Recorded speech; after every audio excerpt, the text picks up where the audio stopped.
Okay, so the first part of our discussion today in regards to the Wairau blue-green network, and so this one is about setting the scene, and so welcome to Craig and Tom, all yours. Thank you very much, Mr. Chair. I'd just like to introduce on my left Tom Mansell. Tom is Head of Sustainable Partnerships in Healthy Waters and Flood Resilience. And I think his attendance here is very appropriate when you consider that this project is all about future sustainability and all about partnering with the iwi and the community. So welcome, Tom, and thank you for your support. He's also done a grand job in fronting the media on this issue over recent times, and it's great to have a lot of media talent inside Healthy Waters, so I really appreciate that.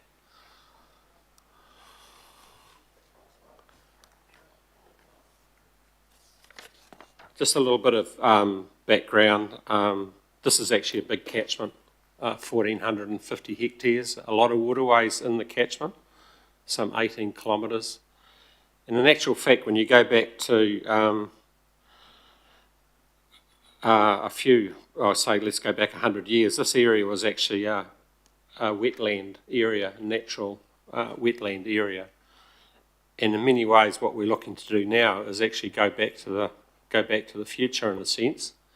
That you could look at this project that we're talking about actually as a daylighting exercise, exposing what existed before urbanisation took hold and the reclamation that was the golf course became part of our current situation. It's highly urbanised, a lot of runoff occurring, and you've only got to look at the future predictions around climate change to know whatever problem we're trying to fix today, I can almost certainly assure you that that problem will be bigger tomorrow and bigger the time after. So what is really critical on this project is that we get our future planning correct and make sure that if we're going to put in a large storage area, that the area is big enough to cope. And so we'll be putting a lot of effort into determining that final sizing of the asset. I think that's really, really important. Look, we've already heard from the impacted communities this morning, so I won't dwell on the... They did a fantastic job of highlighting the challenges that everyone's faced in the area. Suffice it to say, we're at 142 Category 3 properties that have now been identified in the area. So it's our biggest single hotspot area in the region, and obviously subject to many, many insurance claims. I won't dwell on the next slide because that was more than adequately covered this morning. Just a little bit of pre-human history, which I think is actually quite interesting, in that before Lake Pupuki erupted, the water actually flowed south into Shoal Bay. But when Lake Pupuki did erupt, there was a massive rocky uplift, and that caused a layer of basalt rock which forms the natural barrier. So now the creek actually, through that event, changed direction and now flows through the basalt rock alongside Lake Pupuki to Milford Beach. It also means, particularly in that southern reach of the creek, if we need to do work in that creek, it's extraordinarily difficult because it's basalt, and so it involves a lot of difficulty in terms of trying to make that creek larger right at the bottom end of the creek.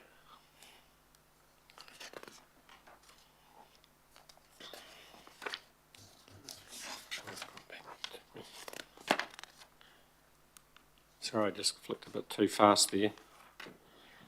The motorway also is a physical barrier that prevents movement of water through the catchment, and as I previously talked through the issue, the urbanisation and impervious increase in stormwater runoff is only going to get bigger and bigger as time progresses.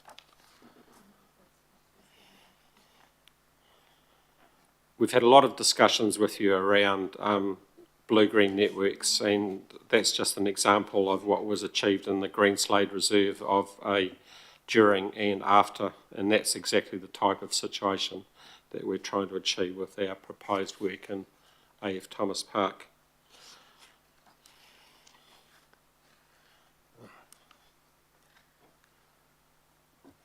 So we've split the project up into 3 stages. Stage 1 being the detention in AF Thomas Park, and we require some 550,000 cubic metres of detention in the park. And it's easy to say the number, but I think we need to put a bit of context around what we actually mean by 550,000 cubic metres.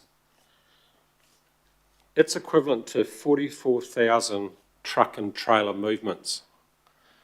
And so one of the things that I'm determined to do as the sponsor of this project is to ensure as little as that traffic goes onto our roading system as possible. In an ideal world, we would actually use all of that material to go onto the existing site, because that will have a really positive impact on both helping generate a higher ground level, which will then help achieve the type of storage volumes that we require, but also get those 44,000 truck and trailer movements off our roading network, which will do nothing to help the current situation we face with Auckland traffic. So really committed to as much reuse on the site as possible as a fundamental objective of this project. We've got a number of culvert and channel improvements that we need to do as part of stage 2. There's a bridge in Woodbridge Lane which we are wanting to move, which is council land, so we can do that without any additional permissions.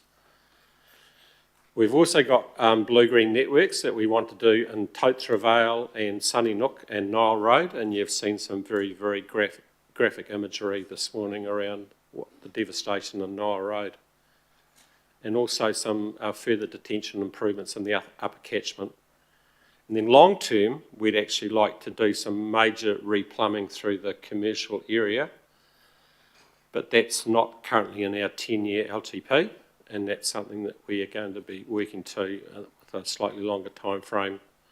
But the important thing about the stages are, stage 2 doesn't work until stage 1 is commissioned and concluded. Stage 3 doesn't work until stages 1 and 2 are concluded, but when we design stage 1 and stage 2, they'll be designed with stage 3 in mind. In other words, this is a fully integrated outcome, but it has got 3 stages, and each stage is interdependent on the stage before.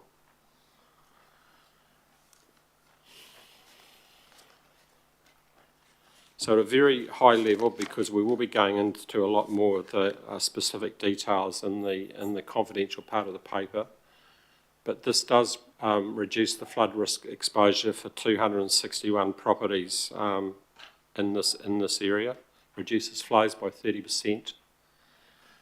There are also some significant water care and Transpower assets in the area, which suffered damage in the January 23 flooding event. And the other point I'd like to make also is that there is actually a large water care wastewater pipe that actually bisects the golf course. It goes right through the middle of the golf course. That's a 1200 millimetre diameter wastewater pipe. So any options we're doing around storage, we need to recognise that that pipe's there to stay. And so at the very least, we're going to need 2 cells, one on each side of the pipe, to achieve that volume, because there's no way that we can practically relocate that pipe. So that becomes a significant constraint to how we design the infrastructure that would be required to achieve that type of storage volume. Obviously, maintaining access to the North Shore Hospital, absolutely critical. We've also got a number of retirement villages in the area. And you've heard this morning also talking about what can occur with blockage risk. And so very, very hard to occur what form the blockage is going to take in the stormwater network. And so the way that we do our inletting and our outletting is really critical in terms of how we manage that blockage risk. And of course, if we're going to do a project of this scale to address flooding risk, we don't ignore water quality, we don't ignore amenity value, we don't ignore biodiversity, because these are all consequential outcomes that can be delivered through a well-designed project. And we certainly shouldn't ignore that the economic uplift that this will create for the region if we get it right. And the other opportunity, of course, is that with the Category 3 land that has been acquired by council through this process, Once the infrastructure has gone into place, there will be some opportunities with redevelopment in certain aspects of that land that we're creating. So, high-level summary, very significant social, economic, environmental and cultural benefits for this program. Now, if we don't proceed, well, the good news is right now that Wairau Stage 1 has now approved Crown funding. So it was recently signed off by the Minister of Finance and Minister of Emergency Management, and that is 62% of the cost of Stage 1 of $36 million is actually funded through the Crown funding aspect, so Council's funding share is 38% of the project cost for Stage 1. Obviously, no project, no flood risk reduction, and so that potential loss of life risk remains very significant. We've got increased risk of asset failure and increased severe weather events. We've heard a lot this morning already about the trauma that existed and still exists in those communities. There's no redevelopment potential on Category 3 properties because we need the infrastructure to make these Category 3 property rationalisations work. And we're not delivering on what we committed to in the community through the 2024 LTP, where the whole Making Space for Water was such an important plank of the Healthy Waters and Flood Resilience work program for that 10-year period. Tom's been very heavily involved, as I said in the beginning, through the partnership component of this project, so I'll get Tom to talk through the next couple of slides around the work that he's done in supporting this program of work. Over to you, Tom. Thank you, Greg. The project team is very well aware of the speed we need to move at this. We've heard the communities are still at risk, so we're very keen to get this away and start designing and building as soon as we can. But we are aware also it's quite impactful for the community, and we see these blue-green projects, especially this one in this catchment, as quite transformational. So we want to take key partners, mana whenua and community with us as much as we can within the timeframes we've got. The public engagement and consultation, although we've met with the residents already, we've met with the golf course, and we've had a number of those meetings, it hasn't really begun yet. We really want to kick this off once the business case is signed and we work through the design, looking at what the community, what the key stakeholders really need. We've already established a mana whenua working group, and that has been going for a few months already, been working with community facilities and a number of key stakeholders. So the stakeholder group and partners we've identified, obviously local board, the mana whenua group we already have up and running, highly impacted residents. We want to get a design team that involves representation from as many parts of the community as we can, being at the same time to push this through in a timely manner from the residents are still at risk, and also the government timeframe is quite strict that will follow. The initial views from the initial consultation we've had so far, everyone agrees this work needs to happen. We have a duty to keep our residents safe, and we have to utilise the assets we've got to try and mitigate this flooding. We have been to there are affected users, and we do recognise the golf course as significantly affected. We have been early consultation with them. Obviously, there's going to be further consultation. We're going to look through the plans and work with them as much as we can. And because of that, obviously, there has been quite significant media attention, understandably, but we'll work through that.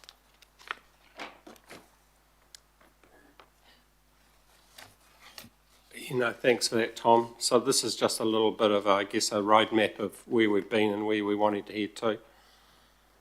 So kicked off in June 2024 with the long-term plan approval.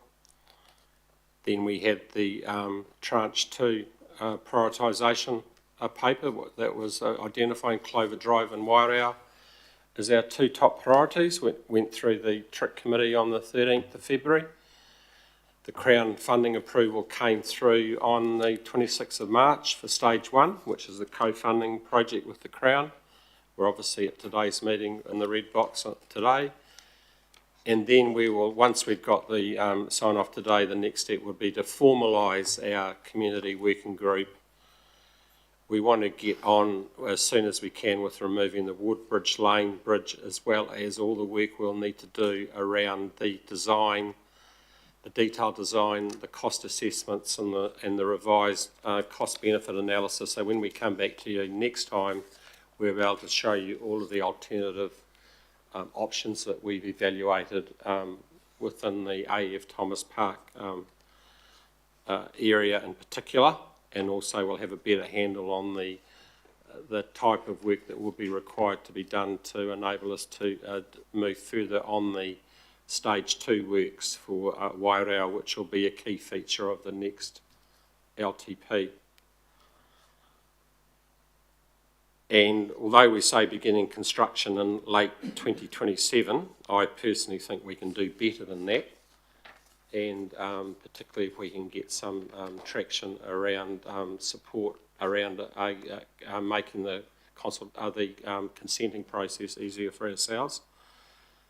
Really keen to get on and start earthworks in the golf course area, particularly as soon as possible.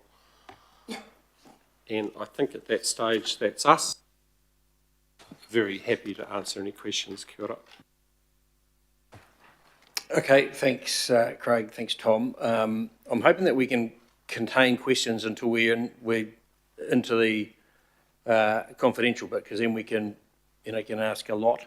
But I'm going to move this, Richard. You're going to second, and you'll note. So there, we did circulate it. So in regards to the Red Chairs rec, which is basically requesting that that we undertake a technical assessment of the golf course's proposal this morning, and ensure that it's included within that business case work. So that's where that's at. So are we wanting to ask questions now, or can we wait until we're in confidential, Chris? Yeah, I take your point. I think that most of the conversation will be in the next section, but this motion before us, can we just discuss that motion? Or not so much discuss it, I just want to ask you as chair. Firstly, the word request, I don't think it's superfluous. Where actually it's that Healthy Waters undertake the work. But can I just check with the team, Craig and the team? I'm sure, Chair, that you've socialised this with the staff. I just want to understand what this means for the team undertaking a technical assessment when, you know, the business case is there for stage 1. Can you just outline what a technical assessment of an external's proposal means in the context of where we're up to, and how it might modify the direction going forward, if it has merit? So with the proposal, to put it in very plain terms, the proposal that we've come up with that's been costed and developed to get to the stage we are now are 2 cells, one each side of the water care pipeline. If we're to look at a proposal like the golf course, I haven't counted up the number of cells that they've got on that, because this is quite new information to us, but you'd have to think, just looking at it, it looked to me like there might be 30 different cells, if you like, that are interconnected, that make up the ability to create a total storage volume of 550,000 cubic metres. So we would look at the implications around both the cost of the program and the deliverability of it, because it was expressed by the golf course that they thought this project could be done with 9 holes of the golf course remaining operational at all times. Whereas up until now, our assessment indicates that because of the numbers that we're talking about, we had always worked on the assumption that in order to actually come up with a cost-effective earthworks program and you look at the size and scale of the issue that we're dealing with, that all of the land would be required, and then you'd be able to look at future use opportunities once the actual decision or the infrastructure has been put in with the actual storage, or the design had been completed for the storage. But we're happy to look at if this is, as mentioned by the golf course, a cheaper and an effective option. We'll seriously look at it. So can I just come in there, Craig? So who would be undertaking that work? I mean, I'm assuming there's been a number of parties, technical expertise from outside of Healthy Waters and flood resistance have been involved with this. Can you just run through, because there's probably some questions being asked about, maybe reputations or capability of those parties that we've been with, the parties we've engaged, whether they be stormwater engineers, freshwater people, ecologists, landscape architects. Can you just tell us who are the parties that have helped us get to where we are? So what we've, at this concept level, we've used the hydraulic modelers and through the consultancy WSP, and we've used, that has been looked over with our in-house modelers as well, and the engineering side as well. So it's basically the hydraulic modelers and the engineers at this concept stage. So to review what the golf course has proposed, yes, it will take some time, but not huge amounts. We'll run the basics first, the hydraulic model, and we'll see how viable it is from there, and that work needs to be done first. Okay, so there's some question that we're not reviewing it. It would go to a consultant that we're working with who's familiar with the work to date, and they would assess it and say, well, maybe we have looked at that or haven't looked at that, and it would be an external entity contracted by us, commissioned by us, that is familiar with the work. Correct. Okay, and I would deem that independent, that their very best professional judgment would be asked to be brought to paper. Correct? Correct. It's We've only got one goal on this project, that is to come back with a proposal that effectively is the best cost benefit in accordance with the 10 principles set down by council around effective procurement, to make sure that every dollar of ratepayers' money we're spending is spent wisely. So that's our only mission, is to make sure that we're putting forward a proposal that meets your requirements and is best for community in order to meet those requirements. And so as part of that process, very happy to look at an alternative option and to see how it stacks up. But I think the thing what we've created now is what I'd consider to be a baseline proposal which we can measure other projects against in terms of are they better or worse, in terms of the financial cost versus the benefit. Kia ora. And one last one, if I may, Chair, I'm a little bit cheeky. In the workshops, I viewed this as an incredible opportunity to show an exemplar project. Craig, and I think that's what I heard that your team wants to achieve here, because this is a lot more than water detention and flood resilience. This is an opportunity for a freshwater environment, a place for birds in the city and invertebrate life, etc., and a place that could go to, landscape architecture competition to work up at some stage. Is that still the view of your unit? Well, absolutely, because we talked previously before about the Awakiri wetland came up in the conversation this morning as an example in a brownfield situation of what was considered to be a great outcome. That's the type of standard to which we'd expect this project to be delivered as well, which I think meets the community needs, achieves great environmental and ecological outcomes, as well as solving a significant flooding risk in that area as well. We don't get the opportunity to work in these areas very often, so when we do it, we need to do it once and do it properly. Kia ora. Okay, before we move on, someone like to move an extension of time, as we move. Thanks.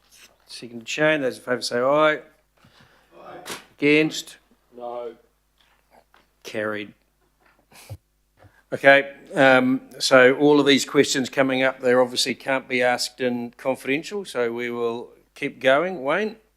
Sure. So I've got a few questions, Mr. Chair. The background is this is pretty much the first time I've seen all of this detail. That's within the last 3 days or so, which is not much time to consider it. And I'm assuming that most councillors haven't had a site visit to the location. Maybe they've even never been to the golf course. I don't know. I certainly have.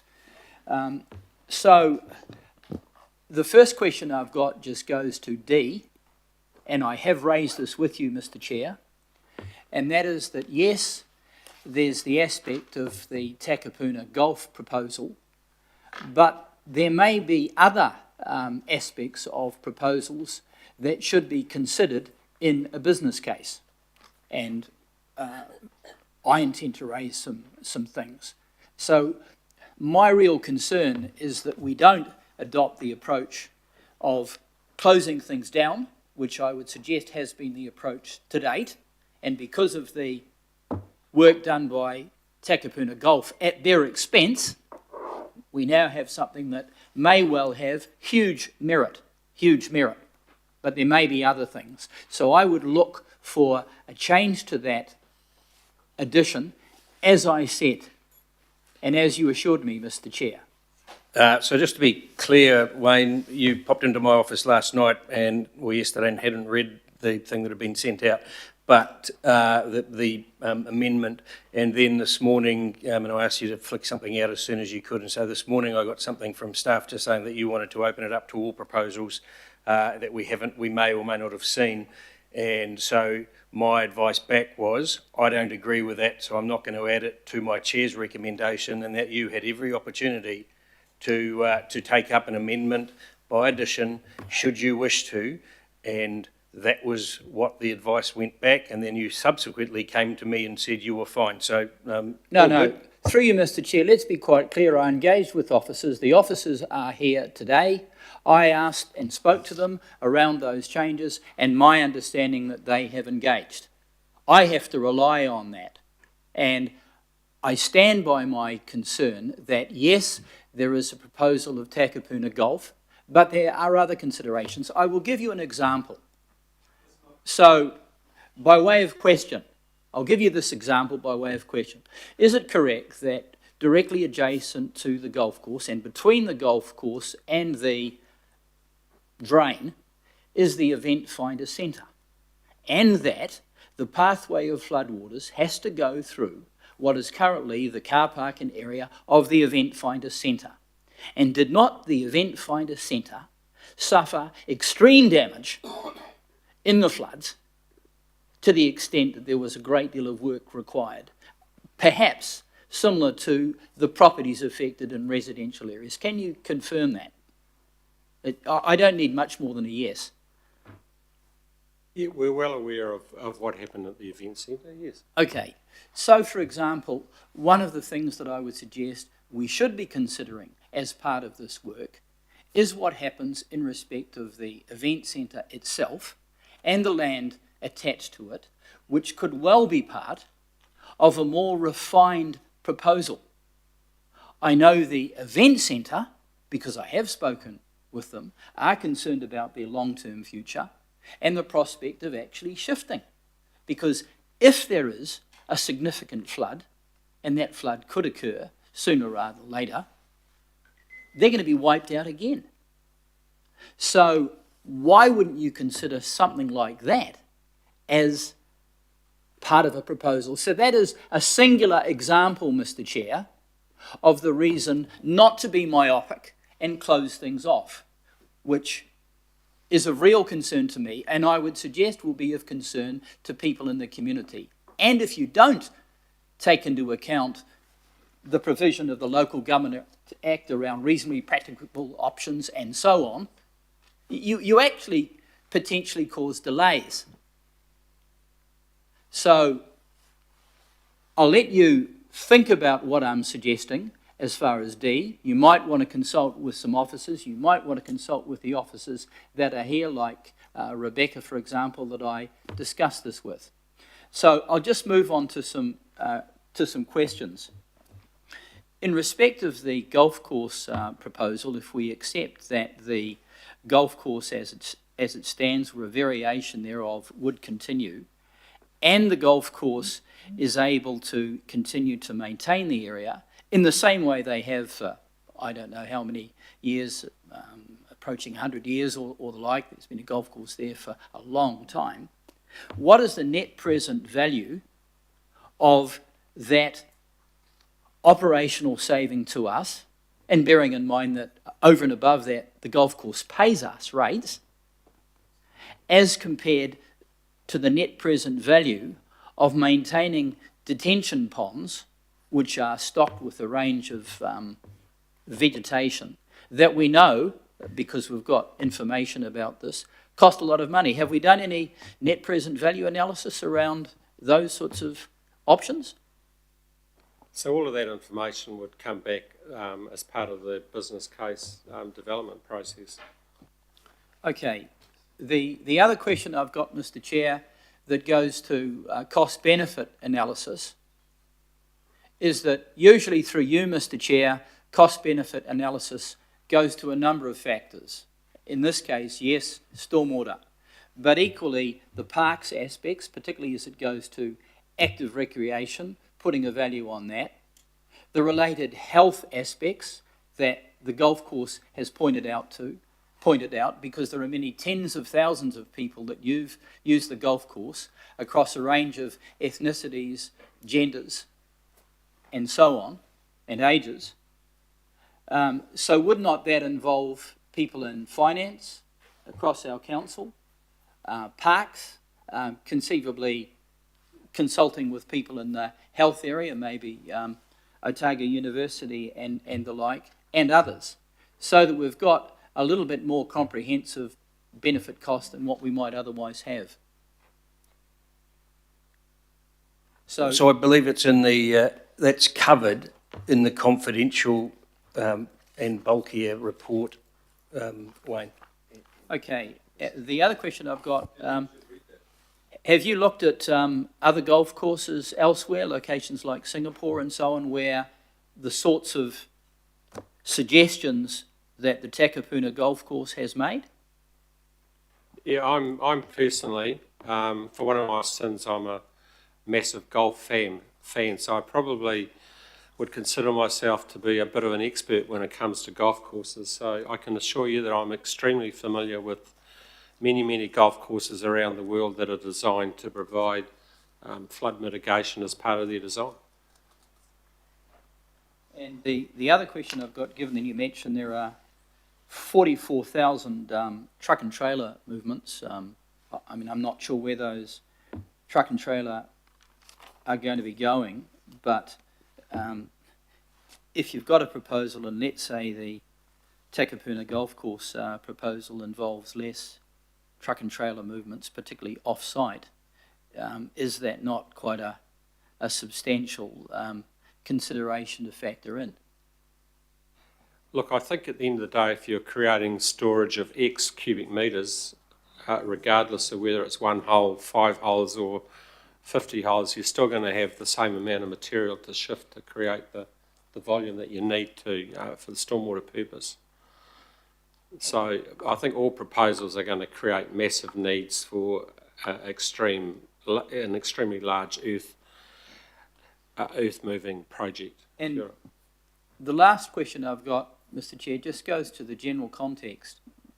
If we accept that across Auckland we have a massive number of active recreation areas that are located on old swamps, I could rattle off a number, are located in lower-lying areas that may have been reclaimed, and there are other golf courses, rugby fields, and the like.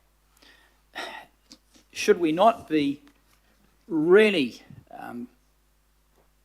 giving serious consideration to multi-use?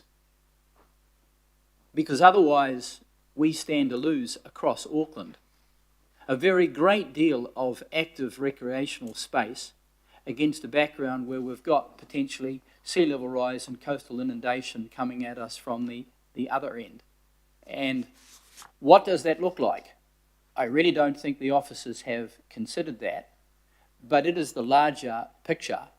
Otherwise, I would suggest we're setting in train something that is going to considerably change the landscape of Auckland and considerably impact on the recreational opportunities that all the people that live in Auckland enjoy.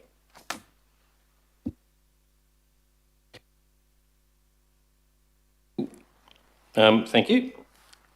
Honey? Just a quick note, and I did see that you had engaged with mana whenua, and how would that continue? We've got a working group with mana whenua right throughout the design process, right through to the construction. As partners, we are and will continue working closely with them. Just one follow-up one. In terms of working with that last resolution up there, have they been made aware of that? And if technical assessment, would that state that there's been a cultural value or assessment done, or cultural impact assessment done? We've been with the mana whenua working group from the very beginning. We've been working with them, so if they require a cultural impact assessment, we will, but so far we haven't. They are going to be very much part of the design process. They are aware of the proposal from Takapuna Golf. We need to socialise this with them again. Thank you. Okay, Alf? Tēnā koutou, thank you, Chair. With D as it is, that won't hold up the timeline that you show. I just want to make sure it won't hold up and the work's going to get done. Am I correct in that, Craig? Absolutely. One commitment I will make for this project is that we're absolutely committed to dealing with this project as urgently as we can. It's already well over 2 years since we had the flooding event. Every day the risk of another flooding event is a day closer. And as the community said today, now is the time to act. And really today is the first step towards that final course of action around doing, because we've now got the Crown sign-off. If we get the council sign-off today on the initiate business case, that gives us the green light to proceed into more detailed design and coming back to you with a more advanced business case as we firm up on the thinking process. Question to you, Chair. That's understanding orders 1.5.6. It's just to confirm that there is no amendment that we will be discussing at the moment, just as per those recommendations, because you've included that as part of your recommendation. It's been moved and seconded. Can I confirm that? Yeah, I mean, I think yes, but I think, can we not have if Wayne wanted to put an amendment up, could he not? Yeah, I'm unsure whether he can now that he's spoken. They were questions, Mr. Chair. We have not moved into debate. Let me finish. I just wanted to make sure that that is where we are at the moment. So then, just wanted to find out. So I'll leave it to you. Thank you, Chair. Okay, John. I see that Greenslade Reserve has been used a bit in the visuals here. In fact, you could have just about equally used Freyberg Park, which has a sports field very similar. I just want to check that when it's not acting as a retention receptacle or cell or whatever you want to call it, it's used for rugby and rugby league, isn't it? So the way the project's been conceived at the moment is that some of the storage area would be dry when it hasn't rained for a long period of time, but some of the storage area would be a permanent wetland as well, because that's the way that effectively the excavation that we do will take it back to where that natural existing wetland is, because that's the way that nature set this thing up in the first place. And one thing I've learnt in my role at Healthy Waters is it's far better to work with nature than try to fight nature. Yeah. So I think the more we can replicate what was there in the first place, the more chance it'll be of being a sustainable outcome long term. And so it'd be a mixture of both a wetland and a dry field situation that would only become storage in a big event. Yeah, I just say in terms of ratio, it's got a full-size rugby pitch there, and it's got some of that other natural drainage around it. By far, the majority is the actual sports field. That's correct, isn't it? Yeah. Okay. So, and the reason I asked that because I just that's obviously a confined area, but just as a general principle, we're going into a bigger area, a golf course. But technically speaking, do the same principles apply in terms of storage and conceivably either as a big unit or smaller units, you could apply the same green slate approach then to the Pawanama golf course if you chose to. Yeah. So the whole thing we're developing has a recreation purpose in a sense, some of it being passive recreation and potentially some of it becoming active recreation.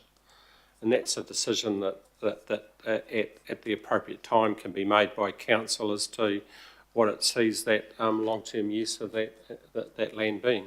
Kia ora. The final cost, a question, Mr.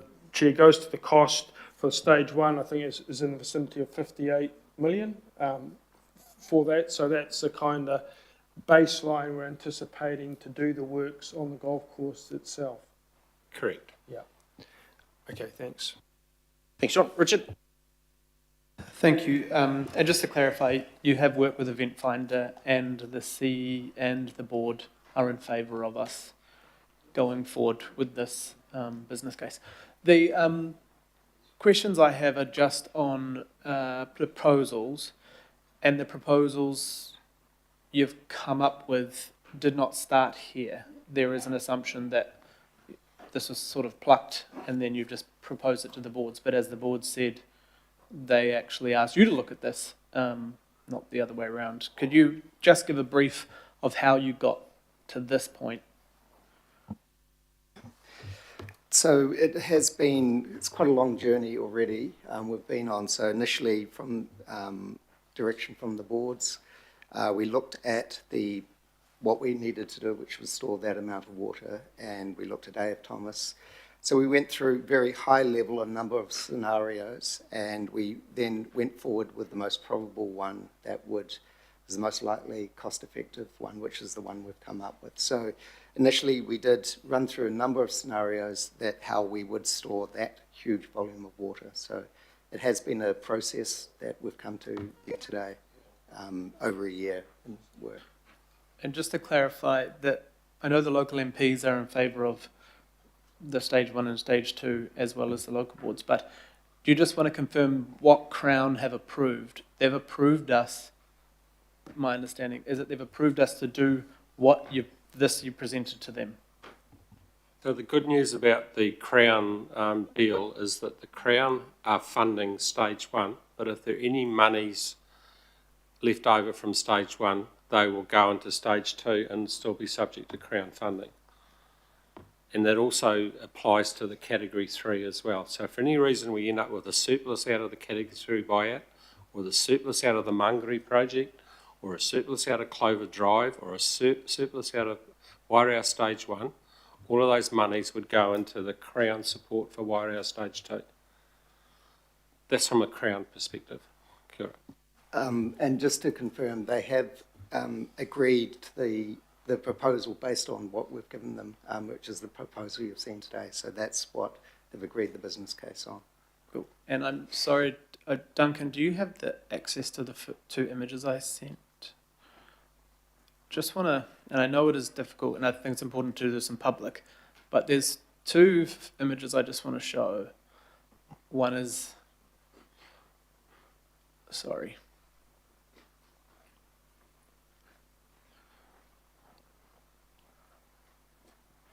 That is the motorway and the busway, and that was early on in the night, so it had only really started raining at that point. So that is just below the golf course, and I know there was a proposal from the golf course to potentially send water that way, but can you comment at all on why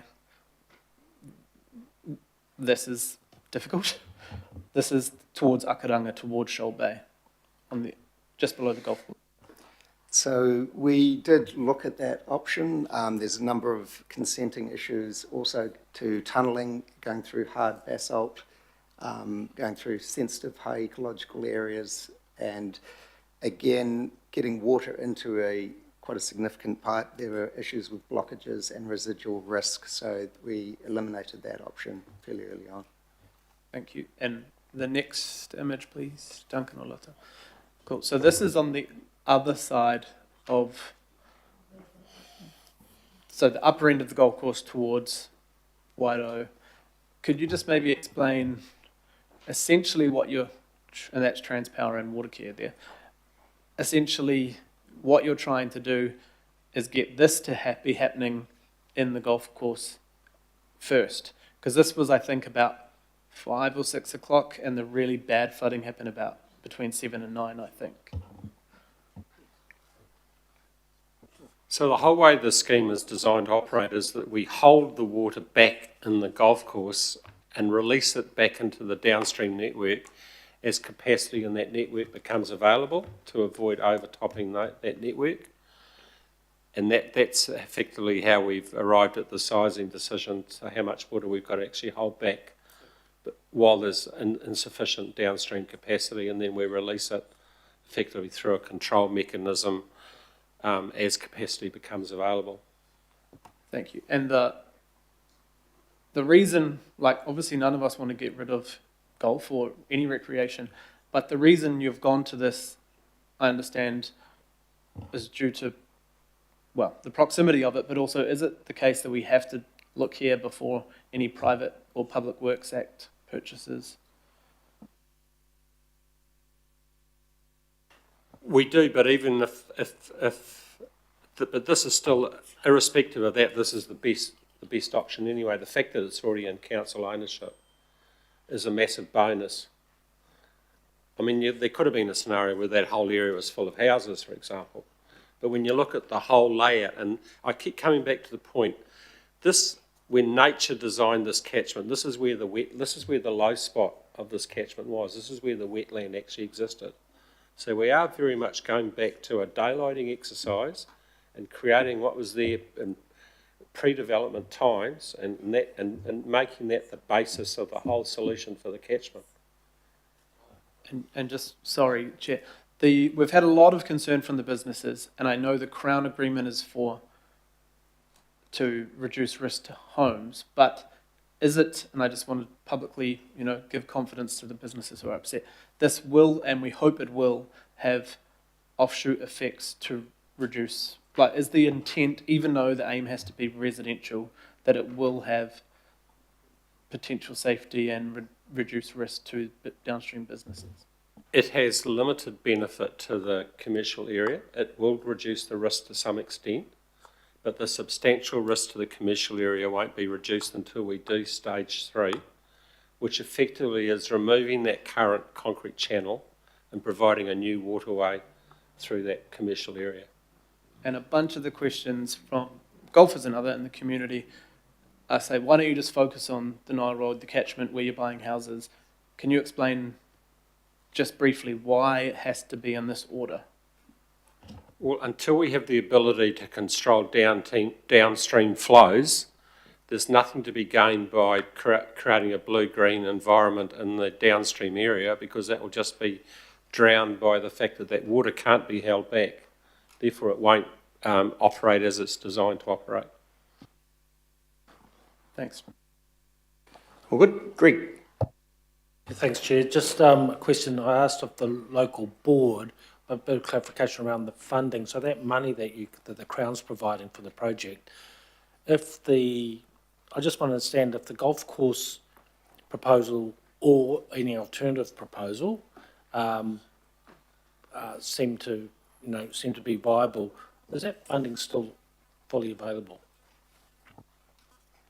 If it turns out that proposal meets the same, has the same cost benefit and can be achieved for that same sum of money and achieves all the outcomes that we're looking to achieve, I can't see any reason why it wouldn't be acceptable to the Crown.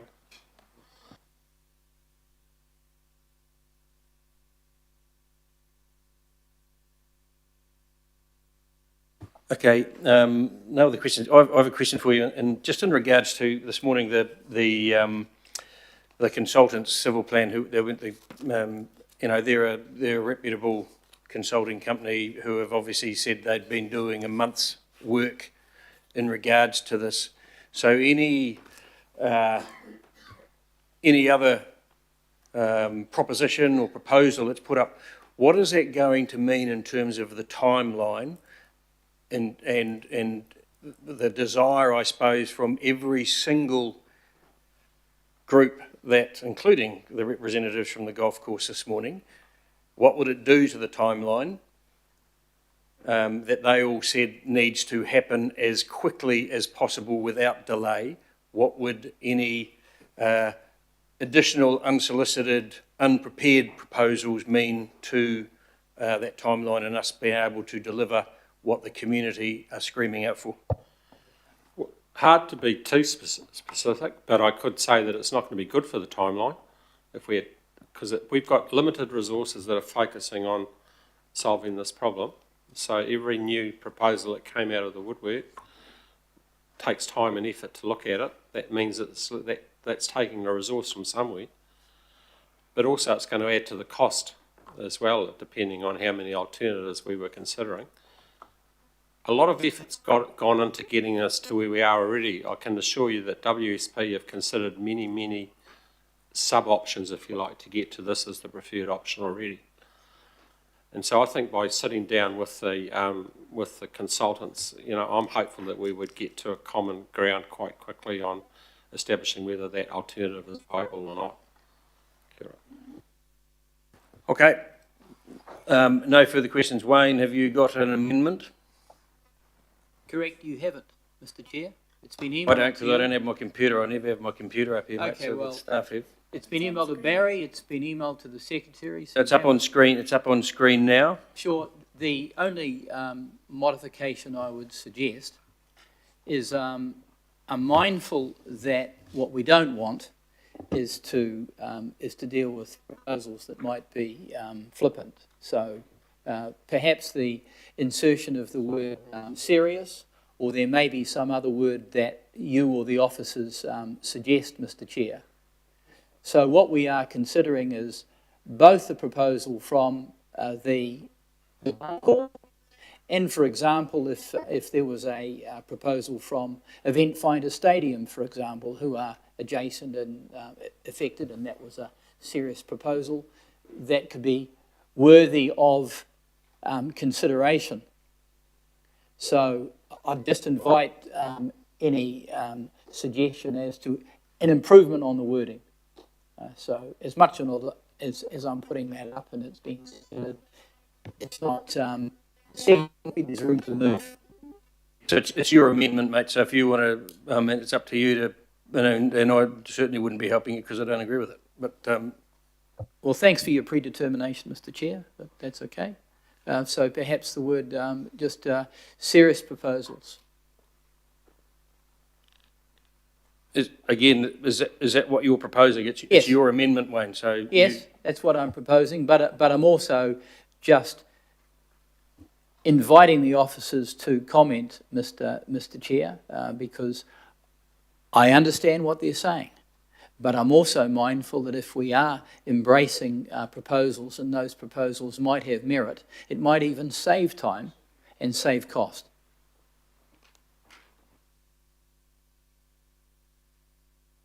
So are there questions on the amendment? Yes. Alf. I haven't got a question. I'm going to speak to the amendment. Now we're getting confusing. Okay, so staff have moved away. The questions are any questions to the mover? Are we seeing them? Eh? Okay, so comments. You got anything, Wayne? You want to kick it off? Sure, if I can speak to the amendment. So I've had the opportunity to look at the Takapuna Golf Course proposal fairly carefully. I've had the merits of it explained to me in terms of the hydraulic modelling, and I believe that it has merit, and I don't pretend to be a stormwater expert. And I've had the opportunity to consider the massive saving that council has, that it will afford over some decades from the phenomenal operational savings that we have. I mean, they are immense. And I've also seen the golf course in action and the huge number of people that play golf there. So that is really brought to my attention that there are proposals out there in the community that should be seriously considered. I've also spoken previously with Event Finder Stadium, for example, and I would believe that they would have a serious proposal because their site is considerably affected. The floodwater effectively goes through their car park to get to the golf course. So if there was an opportunity to consider something there, why wouldn't you do that? Why wouldn't you do that? And I know that one of the options, for example, might be relocating their operation to North Harbour Stadium, for example, where there is space for that sort of thing. So I think there's merit in considering other serious proposals, and I'm mindful that we're sitting here, and as much and all as the officers may have worked on this, many people in the community haven't seen it. We haven't seen it. We haven't had any workshops, and we've had very little time. And I don't like circumstances which I see too often around this table, where we have a lack of contestable advice and we're effectively narrowed around a limited pathway against a background where there are immense sums of money involved. And that is the case here. So I seek support for, frankly, an amendment that I think is pretty reasonable. But as I said earlier, if somebody wants to add a further amendment to enhance the wording, I'm more than open to that. Thank you. Thank you. John, have you got anything as seconder? Okay. Alf. I have an issue with the amendment, and the issue is any other serious proposals not previously considered. What I think we're doing is opening it up for any and everything to come in. My issue is, for me, the Takapuna Golf's proposal, I think has merit. And that's why I'm saying, let's investigate. They had the opportunity. They grabbed the opportunity. They came here. They put the proposal in front of us.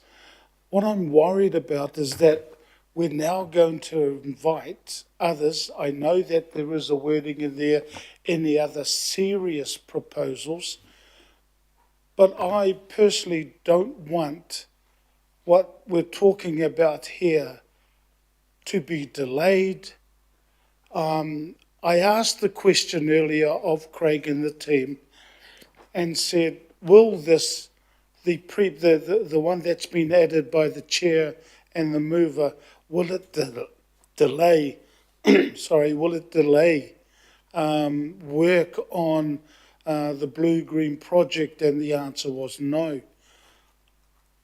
We're going to open up ourselves to possibly delay some of that work. Why? Because we then have to wait for others to come in. Are they serious or not proposals?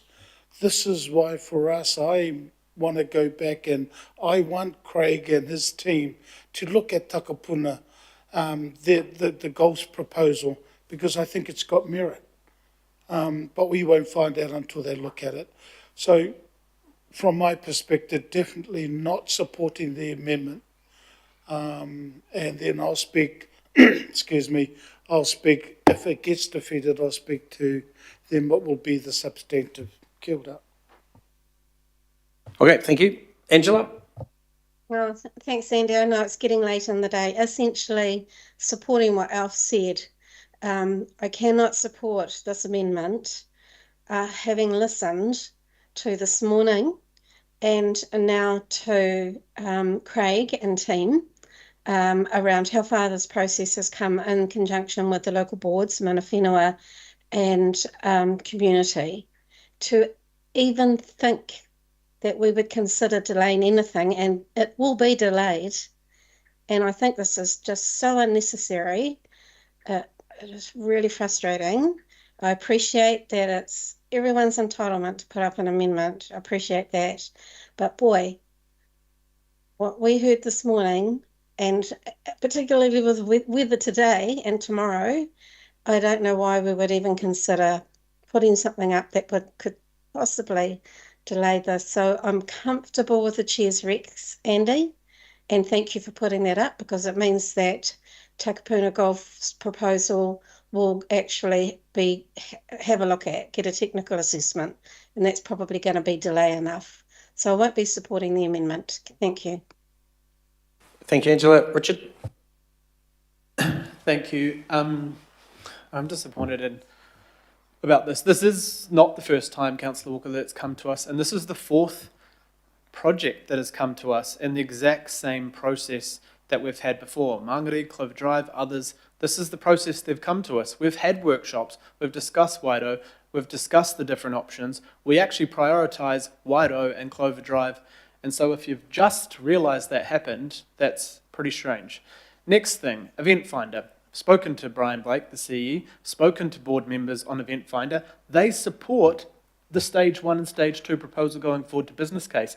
They had $7 million worth of damage to their building and 480,000 people affected through the floods. They want us to progress. They think we've been too slow already. So don't come here and say, oh, Event Finder might have a proposal. They don't. Brian and team have been very clear about that. The other thing is just throwing up there any proposals, just any proposals. There's no timeline on that. There's no limitation. There's no who could put up proposals. Of course, we want to look at the golf course's proposal. It's a beautiful course. It's a popular course. We do not want to get rid of it. The issue is we all have sat here through the LTP 2 years of discussion saying Healthy Waters must prioritise the worst and most dangerous areas, and sadly, the Waido was one of the worst and most dangerous areas. You weren't there when we were on the streets in the weeks after the floods. We picked up 2,500 tonnes of people's household items off the streets in Milford. I had people of all ages. I were in houses where the water was up 2 metres. The water had taken out, I think, about 1,000 cars in this catchment that were completely totaled. There were 69 people saved by Surf Lifesaving in this catchment. There are schools, hospitals. If this happened at 3 p.m. with all the kids coming out, then we might have a very different story on the deaths. If this happened in the middle of the night, midnight, 1 a.m., we might have had a very different story. We had older people piggybacking other older people out of the Lady Elm, out of the Sunninook one, took the mayor down to some Sunninook homes which were totaled, as in people had to climb on their roofs in urban areas. We had buses floating, we had buses full. So any delay, the people who sat here, there were other people who wanted to speak who were actually, they knew they would be too emotional to sit here and speak today. If we just delay on some random proposals that we don't even know about, just to make a political point about someone else's community, Councillor Walker, you've never even come to me or spoke to me about this, which I'm really disappointed. I would never do that in your community or to you. So I think this change is an affront to our community. The team will definitely look at the golf option. There have been other options that the Healthy Waters have met with the golf club on already, and they were discounted, and I hope magically we can work in this option. But also remember, the local boards requested this be investigated before Healthy Waters had the proposal, and the local boards are the final decision makers on what happens post the lease. It may be golf. It may be, if this project doesn't happen here, it could be the 18 holes. It may be 9 holes. It may be whatever, but that is not up to us. And that's been through the court before. That's not our delegation to decide what goes here. So I hope we can support in the confidential the items going forward, and I hope we can react to the community. But if you were there and I didn't see you helping rip out carpets and belongings with the Defence Force... Mr Chair, is this line of attack going to continue? There's no attack. You're the chair. Point of order, the speaker is speaking. So I'm just saying... Point of order? I've stood in front of hundreds of people extremely upset, swearing, crying, We've had hundreds of people having to move out of these areas. If we delay with no set time and this passed, we will lose the Crown funding. Our local MPs are in favour of us moving forward on this, so are the local boards. We just have to move forward and investigate. And I'm just disappointed that this has come up, and it doesn't really say what would happen if this passed today, on who and what proposals and when they would even come back to us and who would fund them to be looked at. So yes, I'm exercised about this, but I hope it doesn't get support. Thank you. Okay, Mike. Thank you, Mr. Chairman. And I have to say I'm disappointed at the tone the meeting has taken over this issue, because I heard Mr. McElroy express his views that he was open to the Takapuna golf course approach, and he was going to be pragmatic about it, and I take his word for that. I think there's no need for Councillor Walker to be chastised. Councillor Walker has always been a champion for the region's sporting facilities, and indeed a champion for surf lifesaving, given that Councillor Hills has mentioned the role of surf lifesaving, the good people in surf lifesaving during the floods in Takapuna. We had floods all over the region. The same thing happened right across the region, Grey Lynn in particular. So there's no need for war stories as a sort of for morally chastised Councillor Walker. Councillor Walker, I think he's trying to be inclusive and not prescriptive in his amendment, but I think he is actually backed up by the law in this matter. Section 77 of the Local Government Act decision making. 77.1, requirements in relation to decisions. A local authority must, in the course of the decision-making process, A, seek to identify all reasonably practicable options for the achievement of the objective of a decision. And it goes on. So when he talks about seriously, I think if he wanted to be precise, he could put that in, and he had the full backing of the law. I don't think a whole lot of people are going to come out of the woodwork with alternative schemes. There are only two schemes, one by the council, which will seriously damage an extremely important regional facility, and the one by the Takapuna golf course itself, which I am convinced will do the job, and I'm confident that Mr. McElroy and the Healthy Waters team are open-minded about that. So please let's move together in consensus over this matter. It's not a matter of unless we do this immediately, it's the end of the world. 2 years have gone by. We need to make the right decision. There need not be a delay, but most importantly, there's no need for one of our members to be chastised for coming up supporting a more inclusive approach. And that's what I have to say. So I will be supporting his amendment on principle. Thank you. Thank you, Mike. John? Yeah, well, it's been a lot longer than 2 years. I can remember getting off the bus at the bottom of the road there, where all the Westlake boys were dropped off if they came from Birkdale, and that so-called Wairau stream was a raging torrent. In fact, one of the studies done at UE level was on the Wairau catchment, so quite a proportion of the students that went to Westlake were intimately aware of the issues in the catchment, and Milford used to flood badly back there too. So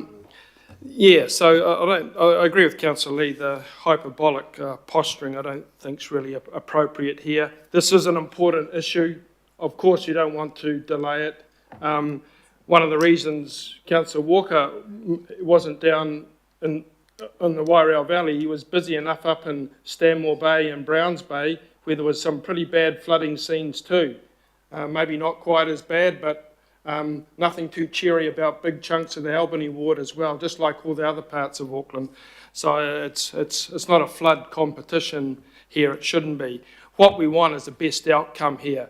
And as everyone said, including the golf people who made it very clear on a number of occasions, a solution here is non-negotiable. So take that as a given. Doing it in a timely manner is also not negotiable. That goes without saying as well. So to suggest that perhaps just looking for anything else that might come out of the woodwork in terms of things that may help us, well, why wouldn't you do that? It's not going to slow the process down. It's not. I don't think there'll be anything other than what the Takapuna Golf Course come up, because they're the only ones with the resource to employ engineers and consultancies to come up with the sort of technical expertise that might make an impact on that. But if there was something else that's helpful, I mean, mention the North Harbour Event Stadium there, that's on a significant parcel of land. They have been really concerned in the past that they will have to move, or they may have to move because of what happened to them. A little bit like the badminton club along by the Westlake Boys bottom fields, just along the road, where people had to be lifted out of the flood torrent there as well. So any other serious proposals not previously considered? Well, if something comes out, I think our officers quite rightly, said they're looking to make the best decision and approach it with an open mind. Well, if you approach it with an open mind, then if something that is relevant comes through, well, of course you're going to consider it. So I'm glad this area is going to get some serious response to, because it's needed. There are other parts of Auckland that also need it who aren't getting something. So that's the way the cookie crumbles, I suppose, for the moment. In terms of our obligations here, we do have the Local Government Act. It does refer to considering all practicable options. I don't think there'll be anything too much else that comes other than what Takapuna Golf has put on the table, because I think what we've established here is the same principle applies for the retention as it has in some of the other facilities, only on a much bigger scale. I guess my final comment, Mr. Chair, is that this just isn't, an ordinary golf course that serves the people around Onawa Road. It is one of regional significance. It's the busiest one in New Zealand. I would say it's one of the few golf courses that has every Tom, Dick and Harry playing it, no matter what nationality, ethnicity or wage bracket, you get all sorts of people playing on this golf course. So, of course, if we can come up with something that does both, why wouldn't you do it? Why wouldn't you do it? So that's all I've got to say, Mr. Chair. Thank you, John. Daniel? I wasn't going to speak, but this will be the only comment that I'm going to make in relation to this. And I won't be supporting the amendment, Wayne. The reason for that is that Brian Blake, who is a very good friend of mine, and he's the chair of a licensing trust and I'm a deputy chair of it, has been contacting me. And the advice that I got from him was that whilst Event Fighter Stadium Board doesn't have an official position on this, they are broadly supportive of where Healthy Waters is going. And so that's enough for me to persuade me in relation to how Event Finder Stadium works in relation to this. But I won't, once we deal with the amendment, then the substantive. But I just want to say, Chair, I want to thank Healthy Waters, and I want to thank in particular the residents who came and spoke, as well as Takapuna Golf. And I also want to commend the advocacy from John Gillen and the new chair of the Devonport, Melissa Powell, which I thought was very persuasive, actually. And ultimately, look, I get that this will be contentious, but and they will have to front the community when this comes out of a business casing exercise to concept. But I can't get past the fact that, notwithstanding the park, the more fundamental issue here is the lack of solution, which is leading to that devastating flood effects within that catchment, which must be the subject of the response now. So that is really where I sit on this matter. And I say that because I've had some of these healthy waters interventions which are quite necessary in places where, frankly, they shouldn't be building houses in my ward, but they are. And I can absolutely understand the frustration, the irony of houses being removed in Nile Road and over the back fence, new houses being built. Accept that. But there does need to be a solution in this particular catchment. But I think that I have to be persuaded by what Brian said to me. And I really encourage that if Event Finder Stadium's leadership team is going to be brought into this discussion, I really would like to vote in accordance with what I've just been told, which is that they are more comfortable with the Healthy Waters proposal as it stands. I do want to thank Takapuna Golf for their proposal. I think it is worth a consideration if there is a way to mitigate this. But fundamentally, there needs to be a way to look at how one can take the stormwater away from the homes to the sink in that catchment, which would be the correct outcome, and I think that takes priority. And finally, Chair, I don't want to support anything that would delay the potential use of funding from Crown for a good outcome. Thank you. Thank you. Mayor Brown.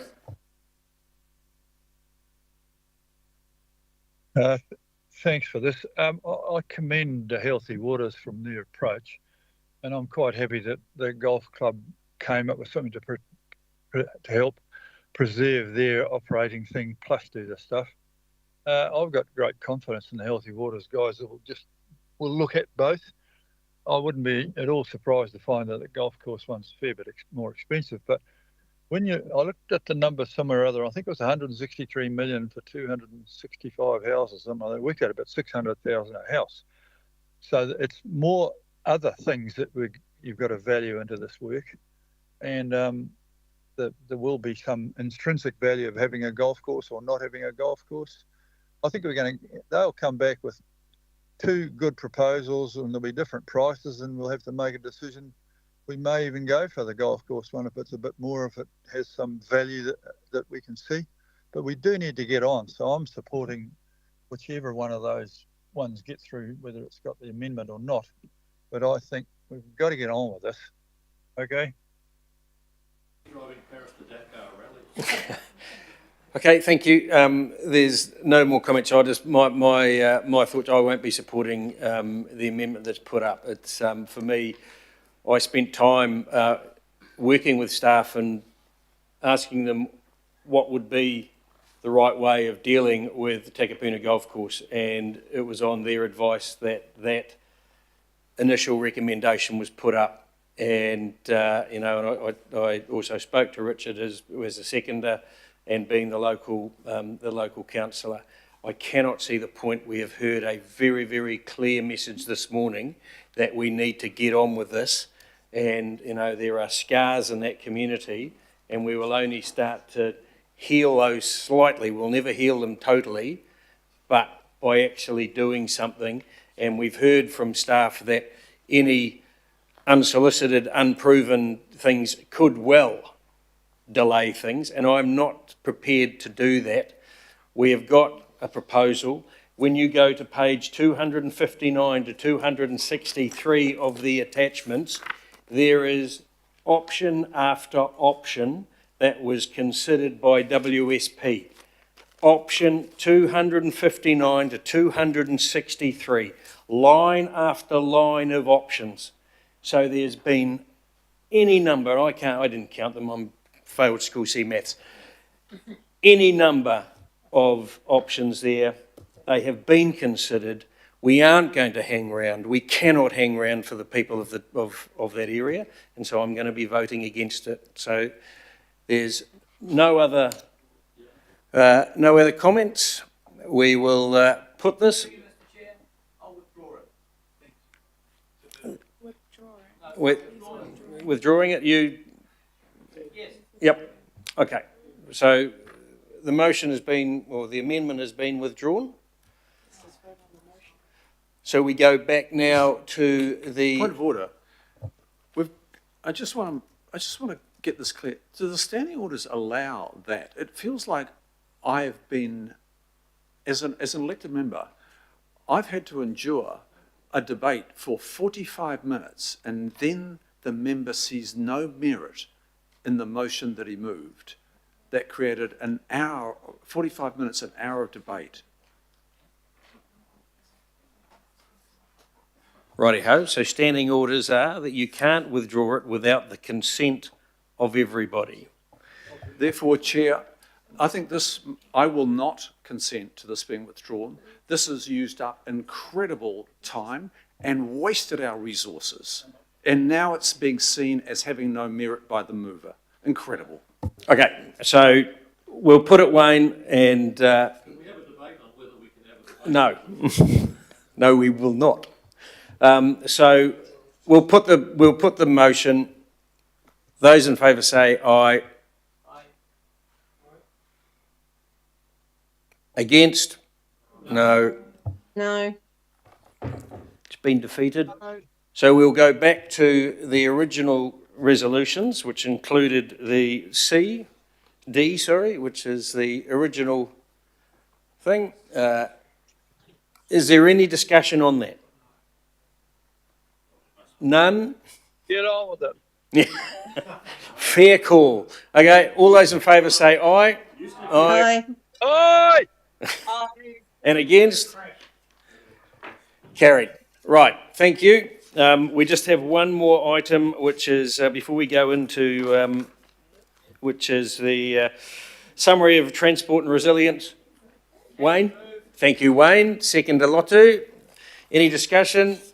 Those in favour say aye. And against? Carried. Right, someone like to move that we move into confidential? Thank you, Wayne. Second. Thank you, Lotu. Any discussion? Those in favour say aye. And against? Carried.